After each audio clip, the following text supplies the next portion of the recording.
glad to see you here. I'd love to invite you after service to our fellowship hour, which we have soup to share. Joy made a vegetable beef. And Connie, what'd you make? A pizza. Oh, that's a good one. A pizza soup. Did you bring a salad today too? And Miss Pat brought a salad.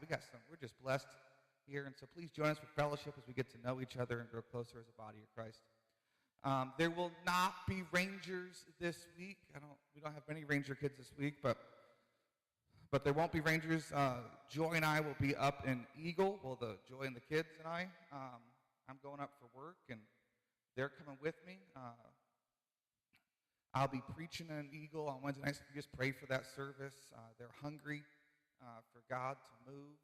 They don't have a pastor, and so they're always excited when I come up. And they had asked last time I was up there, hey, could you bring your family? We want to meet your family. We want to meet your wife. We want to meet your boys. And so they're getting to come up this time with me. Going up for work, but, God's got other stuff too. So just keep that in your prayers, please. So no Rangers this week. We look forward to seeing you guys next Sunday. Alvin, will you come this morning as we prepare to receive today's tithe and offering?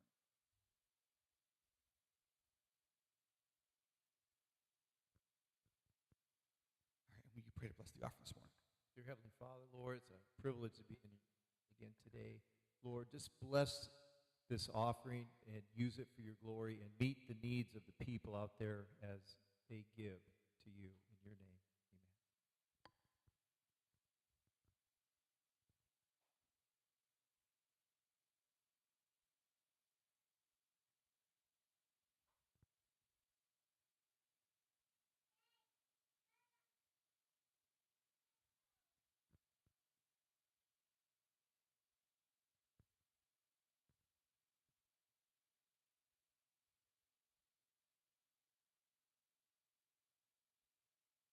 All right, and at this point, I want to go ahead and dismiss the kids downstairs with Miss Joy for Kids Church.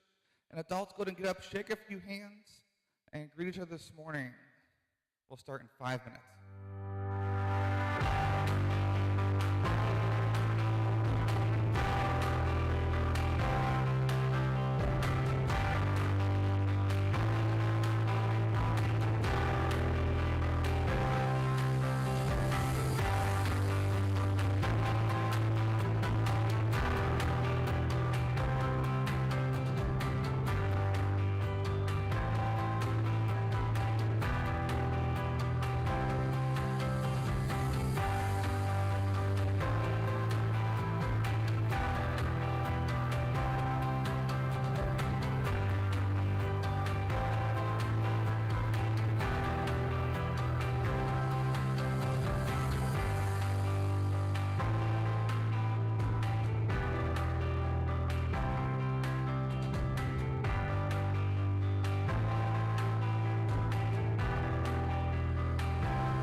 Every year I take a trip to South Dakota pheasant hunting with my dad.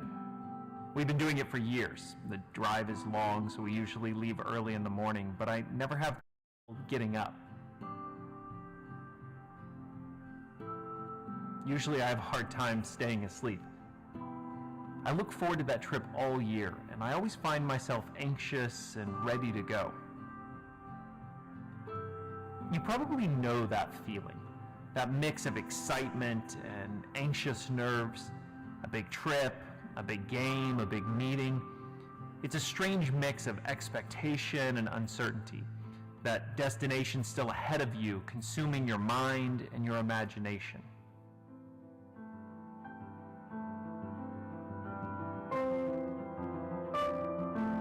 Can you imagine what Israel must have felt as they picked up their belongings, strapped the loads down to their carts and backs, and took their first steps down that road, headed east?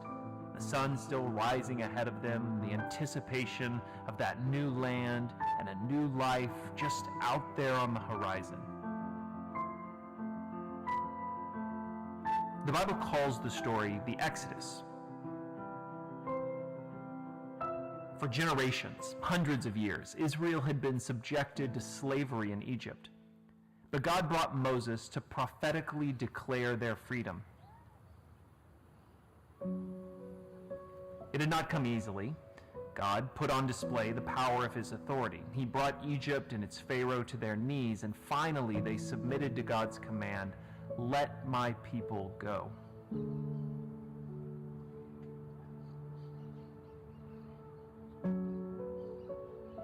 So Israel began their exodus out of Egypt. But ahead of them was wilderness, a vast stretch of desert. Beyond that, the land God had promised to their forefather Abraham. That land was a new identity, a new way of living, a new future. That view represents so much of life. We all look ahead to what we hope is the fulfillment of a promise, knowing that a wilderness lies between that place and where we are. And we are still filled with excitement for the journey. We read in Exodus 13, "So God led them in a roundabout way through the wilderness toward the Red Sea. Thus the Israelites left Egypt like an army ready for battle. The Lord went ahead of them. He guided them during the day with a pillar of cloud, and he provided light at night with a pillar of fire." It had to have been a remarkable scene. The excitement, the anticipation, the miraculous cloud and fire. But it all came to a sudden stop. Just as Israel reached the edge of the Red Sea, the sounds of Egyptian chariots began to build behind them. Pharaoh had changed his mind. He would not let the Israelites go. Chaos began to spread. The Israelites began to cry out in fear. Exodus records, "As Pharaoh approached, the people of Israel looked up and panicked when they saw the Egyptians overtaking them. They cried out to the Lord, and they said to Moses, 'Why did you bring us out here to die in the wilderness? Weren't there enough graves for us in Egypt?'"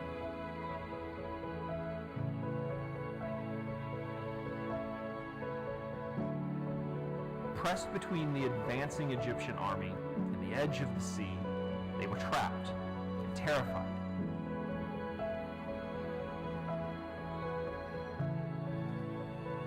Gone was that excitement for the journey. Gone was any sense of promised land.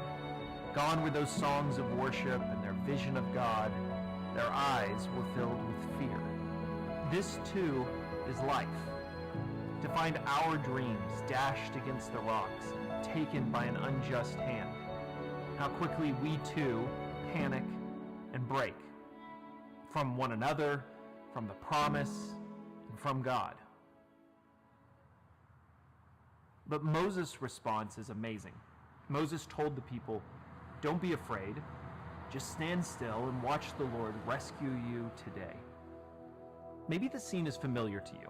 God commanded Moses to lift his hands over the waters, and miraculously the seas parted, revealing a path of dry ground between the waves. Israel passed through, and just as they reached the far side, Moses again lifted his hands, and the waters collapsed onto the advancing Egyptian army. Israel had been delivered. There's so much in this story that inspires and challenges our faith. Our God was and is a God of deliverance. But maybe the heart of this story is a simple realization. Israel's journey was not initiated or rescued by their planning.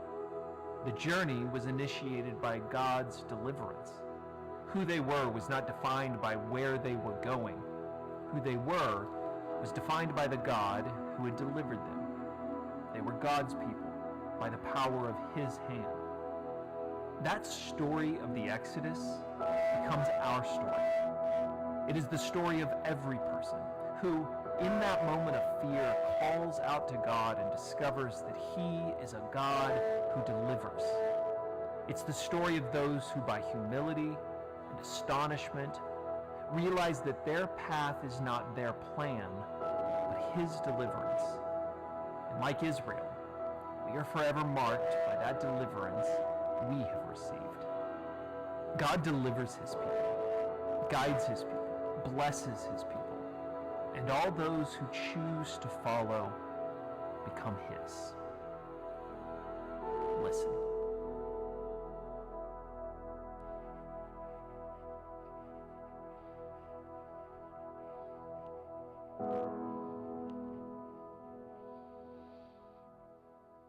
So we're back on week 9.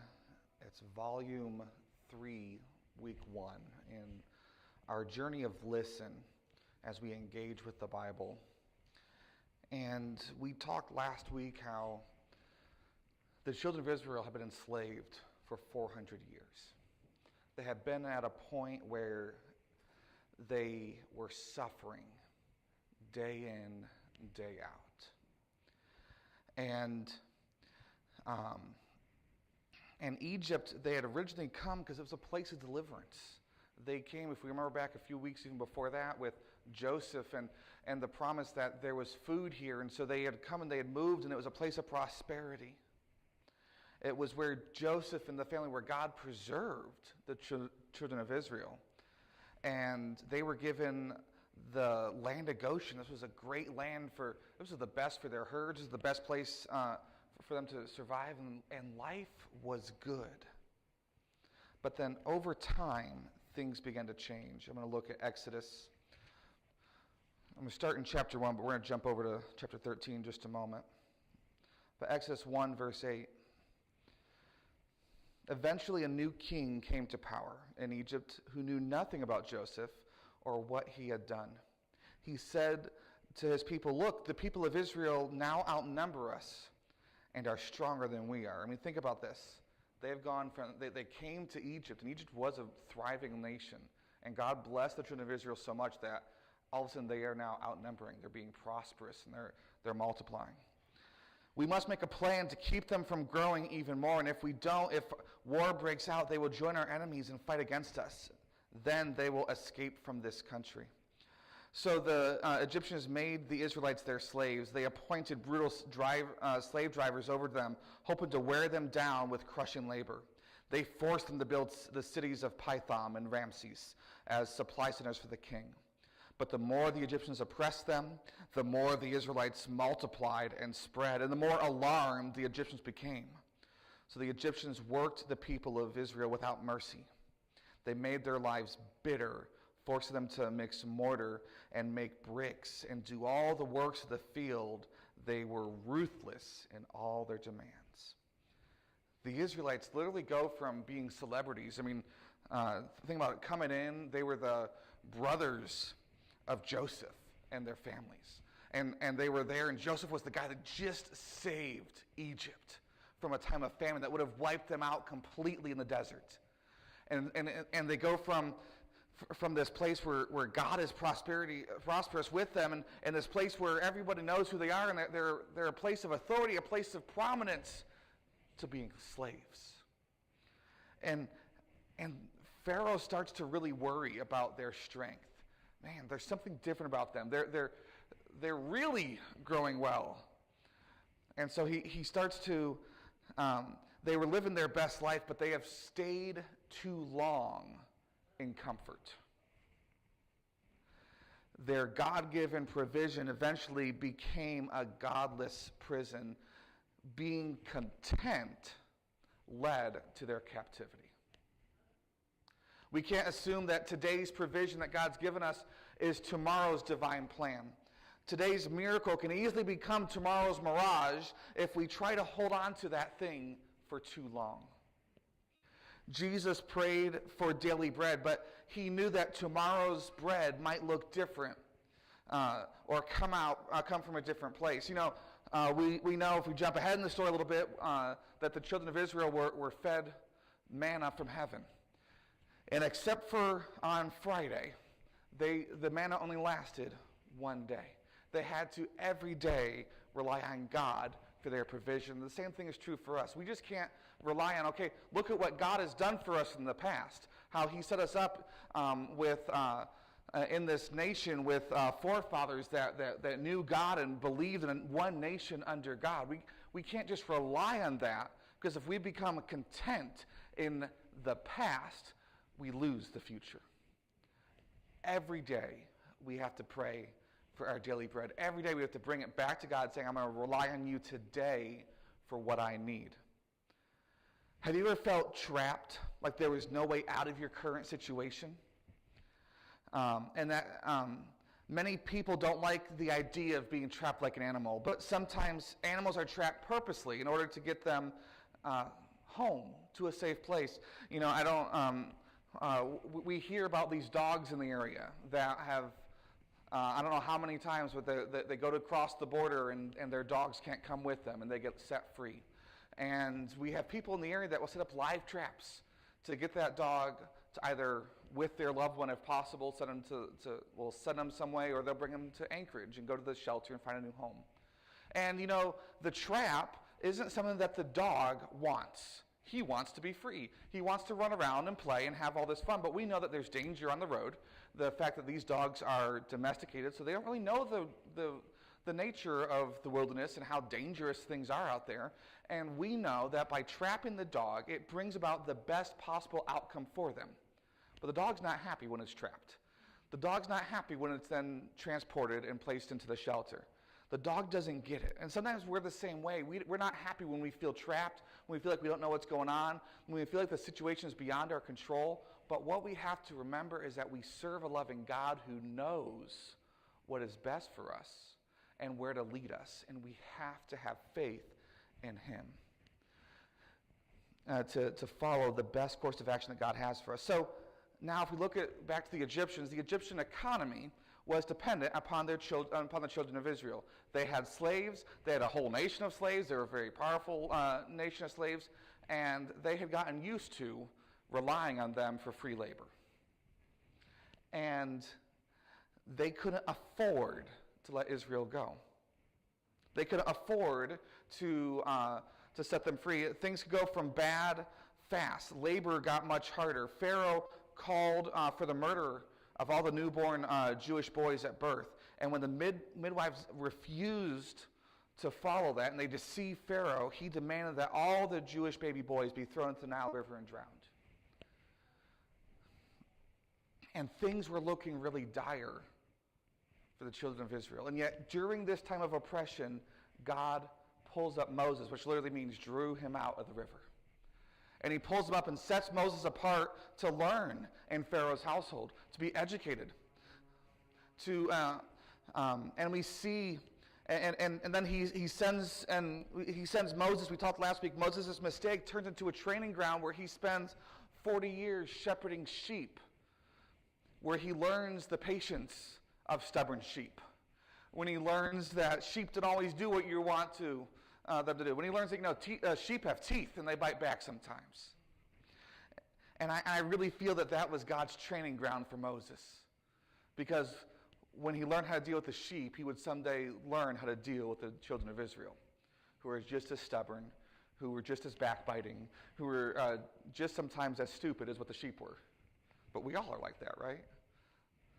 And so Moses, we looked last week how God called Moses into this position of authority, and he leads them, and we see these 10 plagues come upon Egypt. And if you, I'm not going to go into it today, but if you want to do a fun study, look at the 10 plagues of Egypt, and look at the main gods of the Egyptians and how every single one of the plague was God showing Egypt and the children of Israel that he is more powerful than any false god could ever be, and where he defeated God after God after God in each of the 10 plagues until finally the last god was Pharaoh.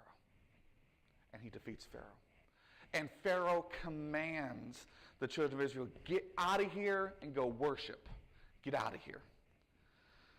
And this last plague was the death of the firstborn son. And it was the first Passover, which was the foreshadowing of, in the same way that Israel was released from their slavery, this foreshadowed that we would one day be released from sin, that death would cross over us when we had the Lamb's blood on our lives. And at the very beginning, whenever we got to look for Jesus sightings in the Old Testament. This is one of the earliest ones. And if you ever get a chance to participate in a Seder meal, you get to see all the symbolism that God put into the Passover and what they do at the Passover meal that pointed to the ultimate Passover lamb, Jesus, who takes our place so that death will pass over us. And so the Israelites, they're released from Egypt. From being enslaved for over 400 years, Pharaoh only released them after everything else seemed defeated and he was utterly hopeless, and he said, just get out of here, you're too much trouble, get out of here. But it wasn't because of Pharaoh had a change of heart that let them go. It was because he had a weak moment. And pretty soon he realizes that he's let his labor force go. And he comes to his senses and he sends out his army to bring them back. It was going to take someone bigger than the Israelites to help them get out of that situation, to get them back to where they needed to go. But God was with them, providing for them. And this was a victory celebration. And so we're going to start reading in the story in Exodus chapter 13. Right at the end of the chapter. So if you actually find Exodus 14, you just go up 2 verses to verse 21 of 13.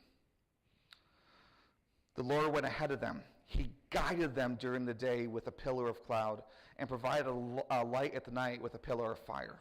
This allowed them to travel by day or by night. And the Lord did not remove the cloud of pillar of fire from its place in front of the people. But they didn't know the Red Sea was coming. They feel like this Passover thing. In fact, we know that God even allows them to plunder the Egyptians, in which they go and ask their neighbors for stuff, and they get gold and they get supplies, and their neighbors are more than happy to get rid of them. Yes, take whatever you want, get out of our hair, leave. And they're leaving on victory, but there was still one huge thing in their way. That's the Red Sea. Chapter 14. And this is where our story really picks up today. Then the Lord gave these instructions to Moses. Order the Israelites to turn back and camp by Heroth, between Migdal and the sea. Camp there along the shore across from Abel Zephon. Then Pharaoh will think the Israelites were confused. They are trapped in the wilderness. And I will harden Pharaoh's heart, and he will chase after you. I have planned this in order to display my glory through Pharaoh and his army, and the Egyptians will know that I am the Lord. So the Israelites camped where they were told. Listen to this, church. Don't miss this. Sometimes what God allows in our lives is so that he can show his glory to others. Sometimes bad things happen in our lives, and he allows them to happen so that his glory can shine through. You may feel like you're going backwards, but God is just working out his plan. The Israelites weren't told how, but they were given why. They didn't know how God was going to bring a deliverance, but they did know that they were there to show the glory, that God's glory could be shown. We must trust God that in the why, even when we don't see the how. You might be in this situation where you're not sure what God's doing, but the why is that he's doing it so that he can get the glory and that others will see that he is the Lord, that he is the one in control, and we have to trust. And so the Egyptians, they think that Israel's confused. The way to go from Mount Sinai to from Egypt to Mount Sinai was not via the Red Sea. The way to go there was this Phoenician highway that everyone would have traveled. And yet God brings them a different route on purpose and leads them to this place along the Red Sea where they are sitting there camped. And this is where our story continues, verse 5. And when word reached the king of Egypt that the Israelites had fled, Pharaoh and his officials changed their mind. What have we done, letting all these Israelite slaves get away, they asked. So Pharaoh harnessed his chariots and called up his troops, and he took with him 600 of Egypt's best chariots, along with the rest of the chariots of Egypt, each with its commander. The Lord hardened the heart of Pharaoh and the king of Egypt. So he chased after the people of Israel, who had left with their fists raised in defiance. The Egyptians chased after them with all their forces of Pharaoh's army, all of his horses and the chariots, his charioteers and his troops. The Egyptians caught up with the people of Israel, and as they were camped beside the shore of Pi Harath, across from Baal-Zephon. And so, listen, this solves nothing. They left with the hands raised high in defiance. But this solves everything. You know, it's really interesting. As I was writing this, we all know what happened last Saturday with the assassination attempt on former President Trump. And he leaves and I was reading this almost the same way. We all saw that picture where he's like this, and he's saying, fight, fight, fight. But I don't know if you saw this week when he got to give his very first speech. He gets up there and he says, I'm standing here by the grace of Almighty God. I shouldn't be here today. And you know, he can get up and say, fight, fight, fight, and we know that's not going to solve anything for this nation. But when he says, I'm here because of the grace of God, and he starts to worship, and he gives glory to God, that's what changes the nation. Defiance is almost never the answer. Humility is always the answer. It's our strength. It's his strength. It's not our strength. It's God's strength. It's not our power. It's his power. You know, when we look at raising our hands in worship, it has lots of different meanings. One of the, I think the most is when you raise your hands. It's an act of surrender. If I had a gun out here and I pulled the gun out and I pointed at Chuck, I wouldn't do this, but if I pointed at Chuck, his immediate response would be, don't shoot. Showing I have nothing in my hands, I'm surrendering. Sometimes it's the same thing we got to do with God. Say, God, not that he's going to shoot us, but we're humbling ourselves, saying, God, I'm surrendering. I'm giving it all to you. I'm trusting in you. Another thing that raising your hands can symbolize and represent, you know, it was last week I was up in the sound booth and Judah came up there and he just went, didn't say a word, just raised his hands. Up, I want up. Sometimes we do the same thing with God. We say, God, I want up. I want to see things from your perspective. Down here is too scary. Down here is too hard. I can't do it by myself, God. And it's taken that humble act of a child. You say, God, I want to see things from you. And you know, and as a dad, I reach down and I pick Judah up, and he gets to see, and he holds on, and he sees from Daddy's perspective. He's not looking at things from his height anymore, but from mine. The same is true. Whoops, there's a mic there. The same is true when we focus on God and we say, God, I can't do it from here. I need up. And he picks us up and reaches us up out of the miry clay, out of the mess, out of everything that's going on. And he shows us, or it doesn't always show us, but he shows us that there is freedom with him, that we can trust in him, that we can't do it on our own. Because here's the thing, he fights the battle for us. We just have to stand and see the salvation of our God. So Pharaoh calls out his entire army. And I want to note in here, he doesn't just call out all his chariots. He calls out his 600 best chariots. These are the flashy new things, with the good chrome on them still. They're ready to go. Maybe if you look at the chariots, they got the extra spikes on the side. I mean, these are things that are deadly weapons ready to go. And these are the best of what he has. And he calls them out. He's coming after the Jews with both guns blazing. With everything that he's got, he is ready to take them on.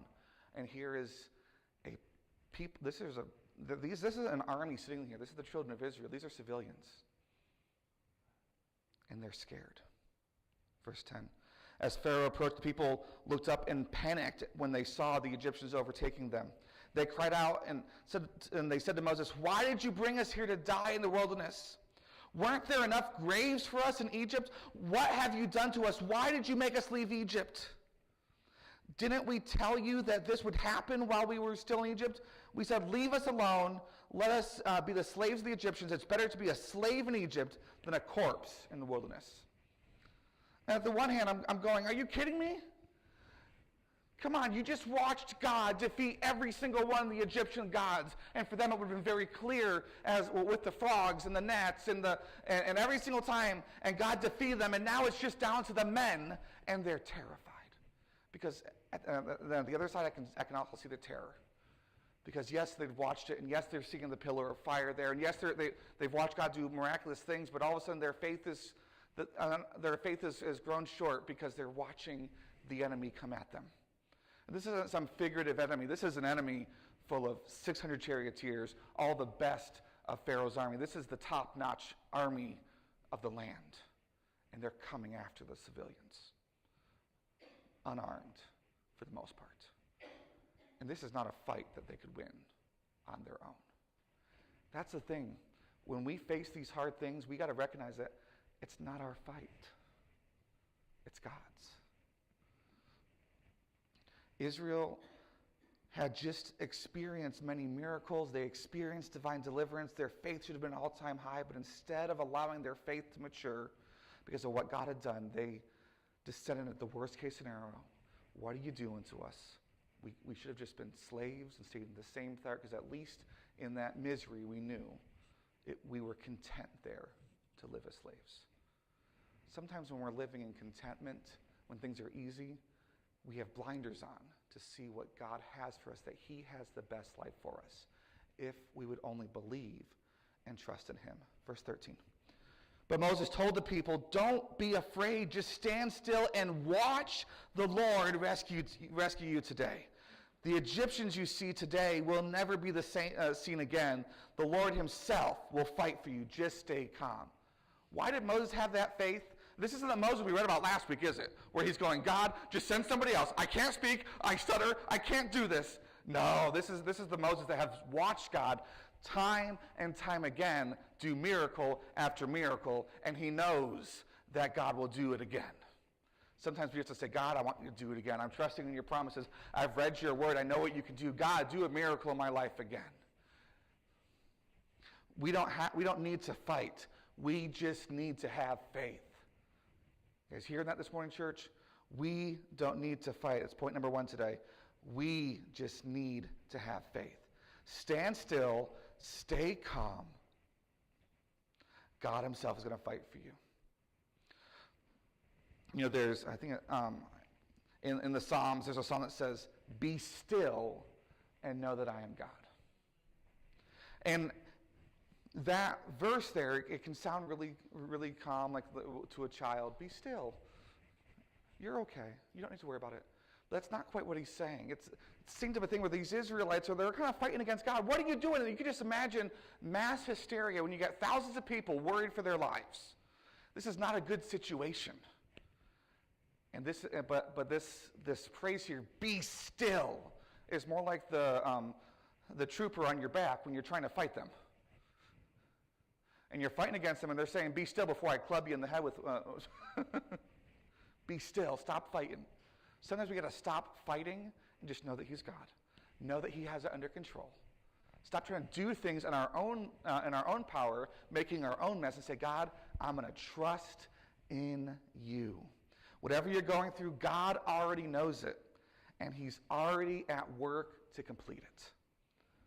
Complaining and worrying changes nothing except your blood pressure. We got to trust in God. Verse 15. The Lord said to Moses, "Why are you crying out to me? Tell the people to get moving. Pick up your staff, raise your hand over the sea, divide the water so the Israelites can walk through the middle of the sea on dry ground. And I will harden the heart of the Egyptians, and they will charge after the Israelites. My great glory will be displayed through Pharaoh and his troops and his chariots and his charioteers. And when my glory is displayed through them, all Egypt will see my glory and know that I am the Lord." Brings us to our second point. Our current circumstances aren't really about us. They're about revealing the glory of the Lord through us. I'll say it one more time. It's on the screen. Our current circumstances really aren't about us, but they are about revealing the glory of the Lord through us. What we're going through isn't just our story, it's his story. And when we say God's in a fight for us, when we say God's in a fight for me, and we give that battle over to God, it's his name on the line, not mine. When we pray in Jesus' name, like we did earlier this morning, we're praying his authority, and we're trusting in him to bring it through. God, I'm putting your name on the line, because I know that you can do this. It's his story of goodness and faithfulness. Our miracle is really just about his majesty, his praise, his fame. Your problem isn't some PR opportunity to show your problem is his PR opportunity to show the world that there is a God, that he is alive, that he is powerful. So instead of complaining about our situations, maybe we should give him praise that he chose us to be worthy to be used to bring him glory. Amen, church? Verse 19. Then the angel of God who had been leading the people of Israel moved to the rear of the camp. The pillar of cloud also moved from the front and stood behind them. And the cloud settled between the Egyptians and the Israelite army, and darkness fell, and the cloud turned to fire, lighting up the night. But the Egyptians and Israelites did not approach each other all night. Then Moses raised his hand over the sea, and the Lord opened a path through the water with a strong east wind. The wind blew all night, turned the seabed into dry ground. So the people of Israel walked through the middle of the sea on dry ground with the walls of water on each side. Then the Egyptians, all of Pharaoh's horses and chariots and charioteers, chased them through the middle of the sea. But just before dawn, the Lord looked down on the Egyptian army from the pillar of fire and cloud, and he threw their forces into total confusion. He twisted the chariots' wheels, making the chariots difficult to drive. "Let's get out of here, away from the Israelites," the Egyptians shouted. "The Lord is fighting for them against Egypt." When all the Israelites had reached the other side, the Lord said to Moses, "Raise your hand over the sea again. Then the waters will rush back and cover the Egyptians and the chariots and their charioteers." So as the sun began to rise, Moses raised his hand over the sea, and the water rushed back into its usual place. The Egyptians tried to escape, but the Lord swept them into the sea, and the waters returned and covered all the chariots and charioteers, the entire army of Pharaoh. Of all the Egyptians who had chased the Israelites into the sea, not a single one survived. But the people of Israel had walked through the middle of the sea on dry ground as the water stood up like wall on both sides. And this is how the Lord rescued Israel from the hand of the Egyptians that day.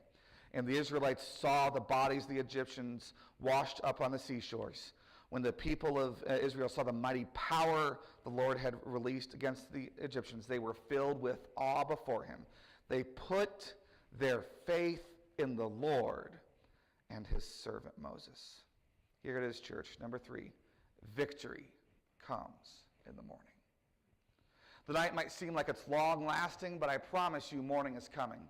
That night, the Egyptians are standing there. The whole army is there. The only thing holding them back is God and with the wall of fire, the pillar of fire. They don't dare cross it. And God starts to move, and the waters move. And he provides the way through that no one could see beforehand, that he knew was there from the very beginning. He knew what he was going to do. He had a plan. It didn't catch him by surprise. He knew the way out. If we place our hope in Jesus, if we trust what God says in his word, victory is on the way. In fact, the victory has already been won. 1 John 4:4 says, "But you belong to God, my dear children. You have already won a victory because the Spirit who lives in you is greater than the spirit who lives in the world." We need to choose to walk in victory. You might be saying, "Well, Pastor, that sounds great, but right now it feels like it's the middle of the night. The Red Sea is at the front of me, the army is behind me, and there are mountains on both sides. There is no way out. The fear is for real." And here's the fact, church. I'm praying and nothing, and you might be saying, "Pastor, I'm praying and nothing is changing. I've been praying. I'm really struggling. My faith is fading." You'll never hear me say, you just need to have a positive confession and everything will be all right. Because human emotion is real, the struggle is real, and our enemy is real. Even Jesus cried out in the garden, "My Father, where are you? Why have you forsaken me? Why are you leaving me here to die?" I love this quote. It's an anonymous quote that I ran across while studying for this message. It said, "I asked God, 'Why are you taking me through troubled waters?' He replied, 'Because your enemy can't swim.'" Our enemy, Satan, will take any chance he gets to trip us up. He will lie to us. He will try to destroy us. He will try to get our focus off of God. He will try to make things, he will try to take things away from us. And in those moments, our prayers may be desperate. But do you think you would pray, "Lord, if you could please just drown my enemy"? Ephesians 6:12 says, "For we are not fighting against flesh and blood enemies, but against evil rulers and authorities of the unseen world, against mighty powers in the dark world, and against evil spirits in heavenly places." These aren't fights that are done in the flesh. These are fights done on the spiritual realm, in the spiritual world.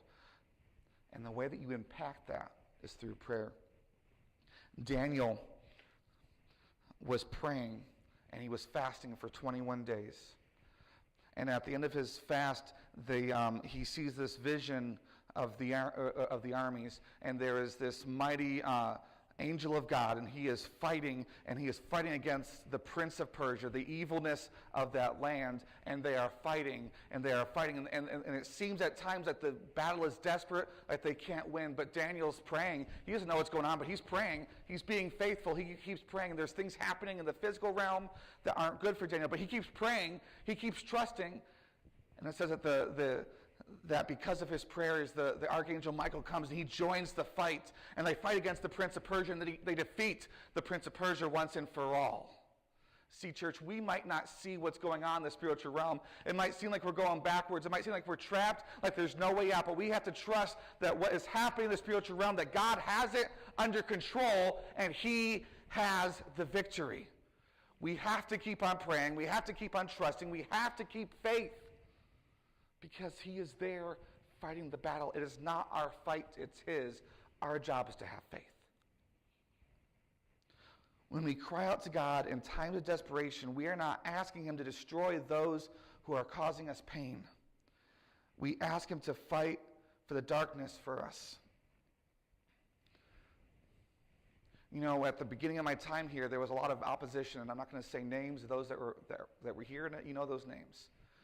And there was a time when there was a person out back. They were repossessing wood, and I was in my office trying to work on the message, and I felt trapped.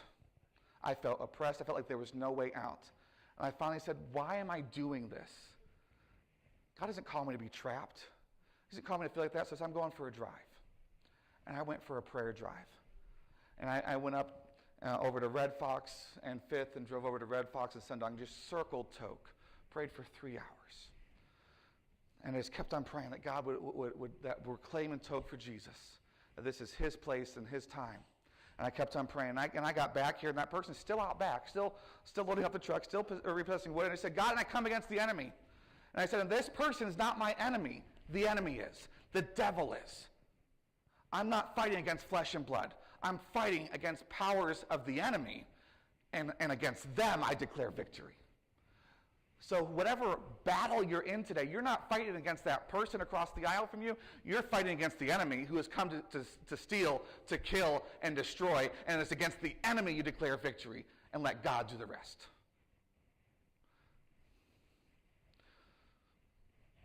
Some things that keep us enslaved from God's destiny for us could be addictions, it could be fear, it could be anxiety, pride, insecurity, arrogance, lack of control, or emotional instability. It can be attacks from people that are calling you down, that are ripping you up, that are tearing you down. It could be depression that's keeping you stuck in bed. It could be past trauma that's happened to you.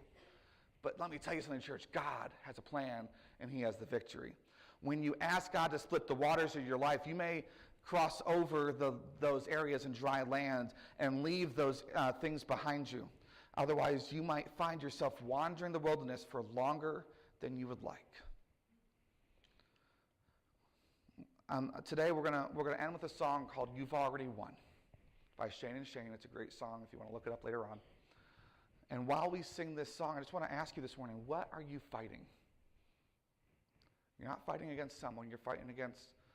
You're not fighting against flesh and blood. You're fighting against the enemy. But what is this battle you're in? Have you declared the victory? Have you claimed it? We're praying for anyone who's facing those unpartable waters. There's no dry ground in sight. It feels like the enemy is right behind you, ready to pounce, ready to attack. It might feel like the middle of the night, but I promise you, by the word of the Lord, that the morning is coming. You're not abandoned.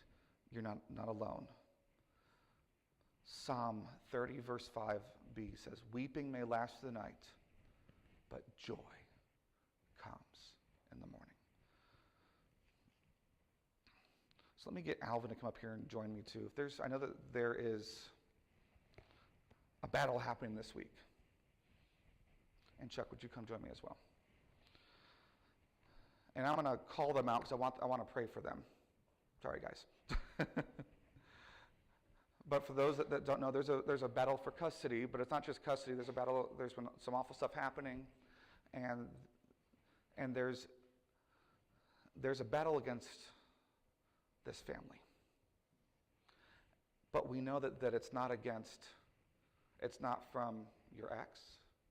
It's not from anything else. It is from the enemy. And that's what we're going to pray for victory this morning. So could I get you guys to come on forward? You guys know who I'm talking about. And we're just going to pray. For church, I'm not going to tell you all the situation, but just pray for God's favor this week because there is a hearing happening on Wednesday this week, and be praying for that. But as we sing this song, we're just going to declare victory. We're going to declare that God has it under control.